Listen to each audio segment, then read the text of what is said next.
On February 20th, 1902, world-famous landscape photographer Ansel Adams is born in San Francisco. When Adams was 4 years old, the Great San Francisco Earthquake struck.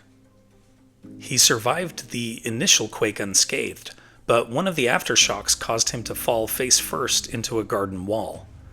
Adams's nose was severely broken, and it was never properly reset.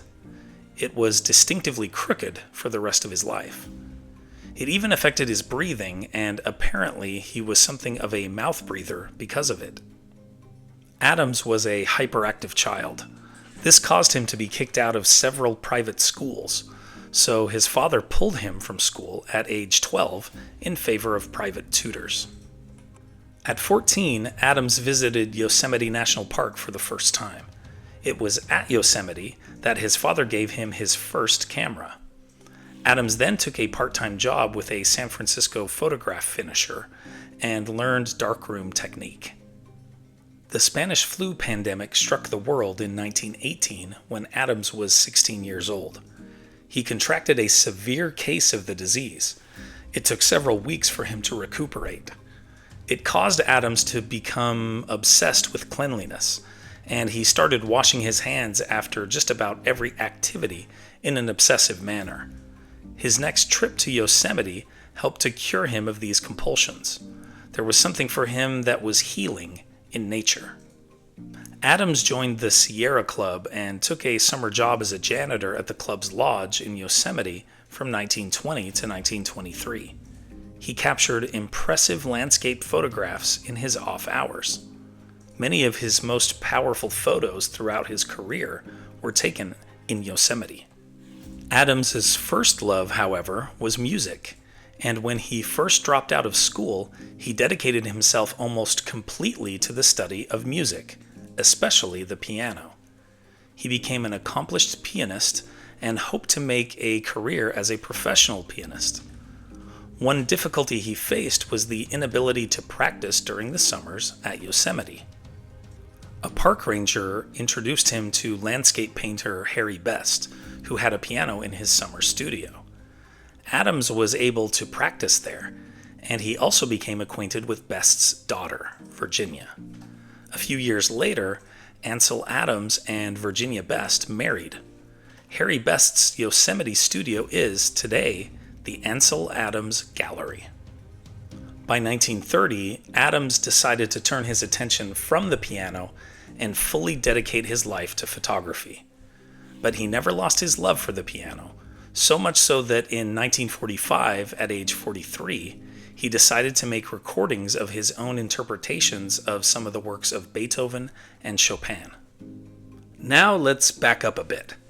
In 1927, at age 25, Adams released his first photographic portfolio. It was made up of 18 prints, including what is perhaps his most famous print, called Monolith, the Face of Half Dome.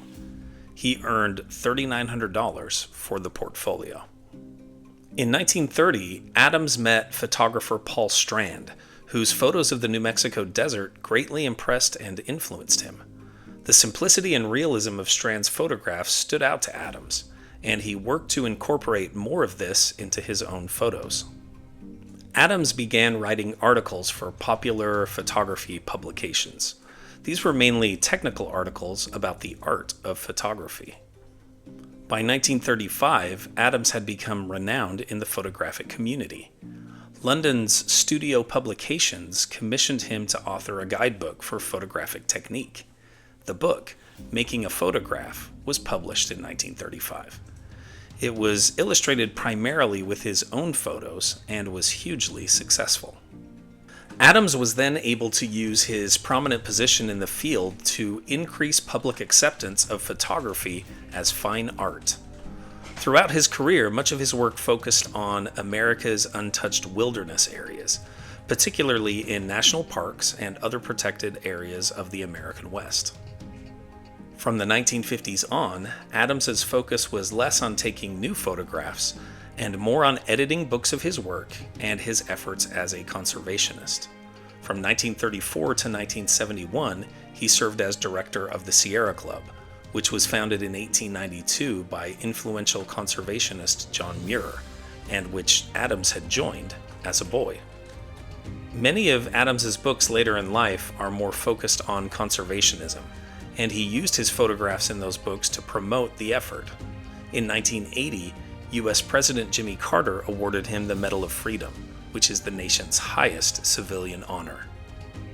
Ansel Adams's popularity has only increased since his death in 1984 at age 82. He is widely considered both the most important landscape photographer of the 20th century and the most beloved photographer in United States history. Here are other events that happened today in history.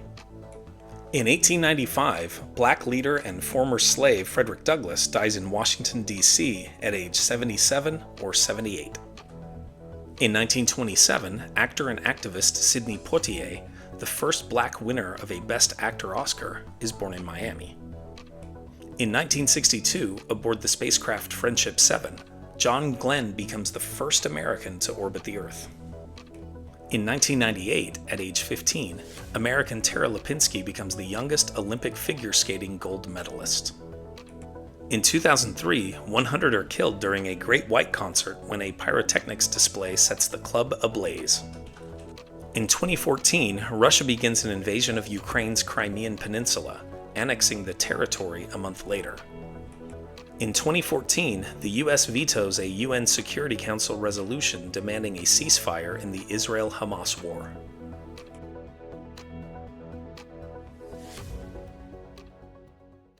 And now, it's time for our Today in History quiz. What was black activist Malcolm X's birth name? Malcolm Brown, Malcolm Ford, Malcolm Jenkins, or Malcolm Little? Think you know the answer? Drop your guesses in the comments below. Find out if you're right tomorrow on Today in History.